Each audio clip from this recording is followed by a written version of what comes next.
I've taught this before, possibly even at another baby naming, but I'll repeat myself today as I would love to set Psalm 8 as an intention for the life I hope to learn from and to teach to Beth Torah.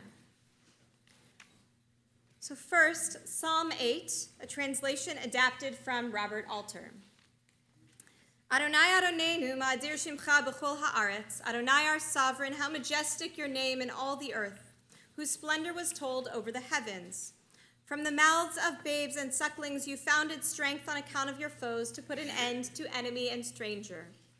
When I see your heavens, the work of your fingers, the moon and the stars you fixed firm, what is a human being that you should take note of her, and the human creature that you pay her heed? And you make her little less than divine, with glory and grandeur you crown her. You help her to rule over the work of your hands, all things you set under her feet. Sheep and oxen all together, and also all the beasts of the field, the birds of the heavens, the fish of the sea, what moves on the paths of the seas. Adonai Adonenu, Adonai our sovereign, ma'adir shimcha b'chol ha'aretz, how majestic your name in all the earth. When I read Psalm 8, it sounds to me like it comes from a baby who has never witnessed the world before. The heavens and the earth are astounding. Every blade of grass requires inspection, and every time an animal opens its mouth, the sound that comes out is so new, so bizarre, that there's an impulse to mimic it time and time again. And look how the fingers and toes wiggle, how I can get that toy over there with just the right combination of rolling and crawling and reaching. Especially when I think of the intention that I want to set for Batya, the third verse rings clear. Mipi olalim v'yonkim yisadata, oz lama'an torarecha le'ashbit oyev u'mitnakem. From the mouths of babes and sucklings you founded strength on account of your foes, to put an end to enemy and stranger. Le'ashbit, the Hebrew word used for to put an end to, does not necessarily mean to destroy.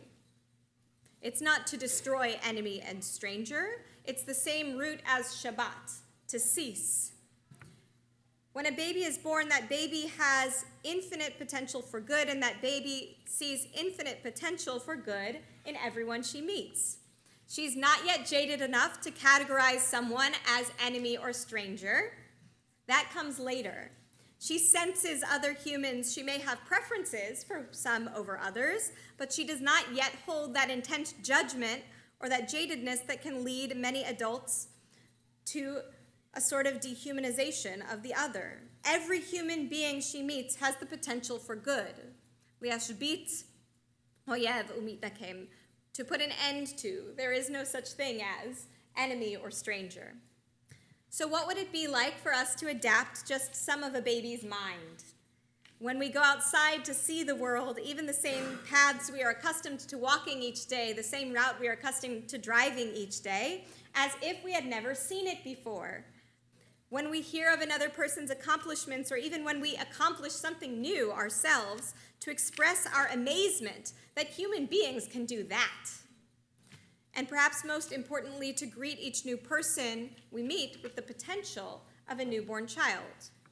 Even to greet those with whom we disagree with curiosity rather than with malice, assuming that they gained their ideas from a place of good intentions or specific experiences that led them to that opinion or that choice.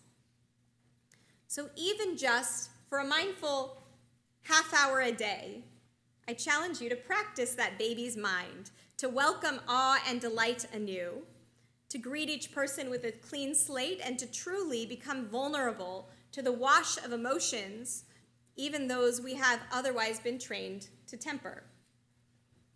So Batya Rina, may you hold on to your sense of wonder as you grow. May you marvel in the incredible world around you, beaming at the people you love just as much in 10, 20, or 50, or 100 years as you do today. May you make friends out of enemies, asking questions before judging, and then treating those with whom you still disagree with the full respect of a person created in the image of God. Shabbat Shalom.